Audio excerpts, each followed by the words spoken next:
It is my honor and great privilege to introduce an incredible leader, a cabinet alum, the president of JFNA's Board of Trustees, Mark Wilf.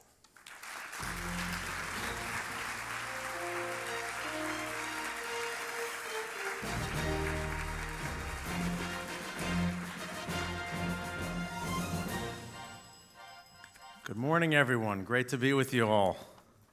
Thank you, Gil, and thank you for your leadership and hosting us here in Washington. We really appreciate it.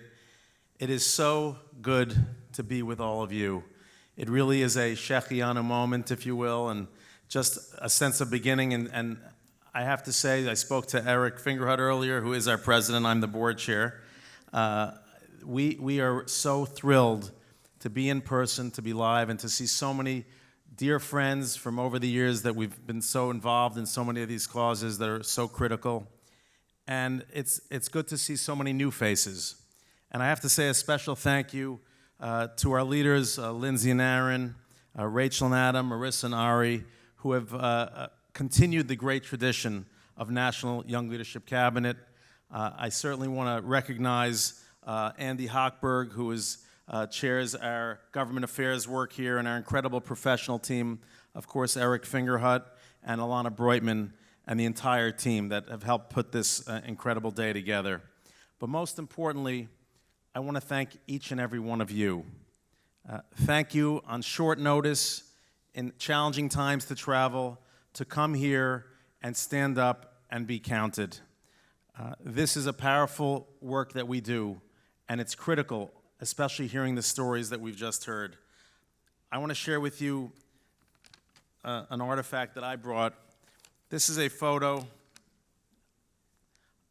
of a group that I just came back with from Israel. We were just there last week, 40 of us strong from around North America in front of the Kotel. And I share it with you. We talk about Jewish pride and Jewish community. And coming back from Israel, I think most of us, having been there, understand the power of community, the power, of course, of Eretz Yisrael, but the power of a chavruta like we have here, the power of cabinet, the power of the collective.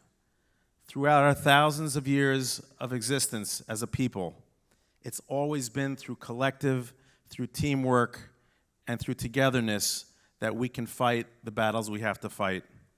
So we have to use our voices as we're doing today, and we have to use it proudly. And Gil said it right. This is not going to be solved tomorrow or in a week or in months, but this is years, and this is just the beginning. So again, I thank you each for coming here, and I just want to recap a little bit of kind of some of the work we've already undertaken. Throughout the last year, our federations have been leading a voice in addressing the rising hostility against Jews and other minority groups. In March, we led Jewish organizations in calling for action to stand in solidarity with the Asian American and Pacific Islander communities.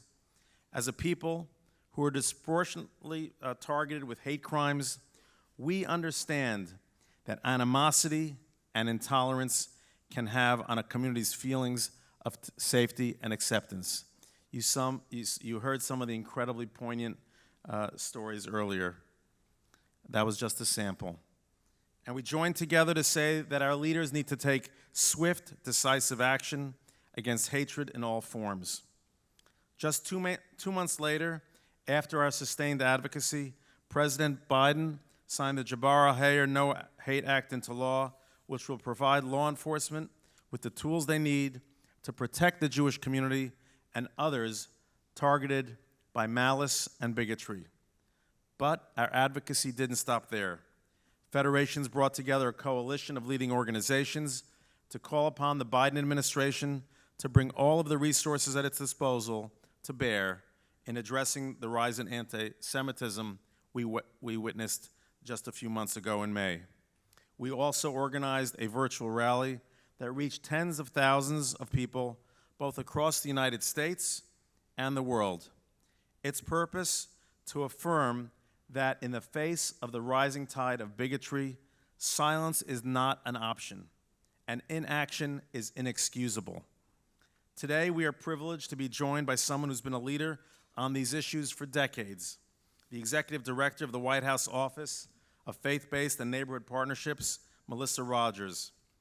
Her office is an essential part of the Biden administration's plan to bring people of all backgrounds and beliefs together to meet the challenges facing our country.